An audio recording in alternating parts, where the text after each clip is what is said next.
तस्ताउन से आपको अहम खबर दे रहे हैं। Secretary health south Punjab Ajmal Bhatti का तहसील हेडक्वार्टर अस्पताल तौसा का दौरा। अहम खबर से आपको आगाह कर रहे हैं। Secretary health south Punjab Ajmal Bhatti का तहसील हेडक्वार्टर अस्पताल तौसा का दौरा। इस दौरे में सीओ हेल्थ डेरा गाजी खान डॉक्टर खलील अहमद सखानी भी उनके हमरा थे। अपने इस दौरे में उन्होंने मुख्तलिफ वार्ड में जाकर मरीजों से गुफ्तगू की, उनको दी जाने वाली सहूलियत का जायजा लिया और MS डॉक्टर ताहिर हुसैन को सहूलियात बढ़ाने की हिदायत भी जारी की।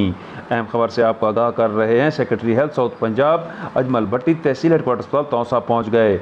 इस मौका पर bureau chief Taunsa news Zahoor Hussain Shiran ने जब उनसे अद्वियात ना मिलने बारे सवालात किए तो वो गोल कर गए। मौजूदा दौर में आप क्या दे रहे हैं मेडिसिन के हवाले से, और बाकी जैसे ये डायलिसिस यूनिट का इजाफा हुआ है, THQ का दर्जा दिया, कार्डियोलॉजी यूनिट का इजाफा हुआ, तो लेकिन यहाँ पे जो बजट था वो सबका THQ के हिसाब से दिया जा रहा है।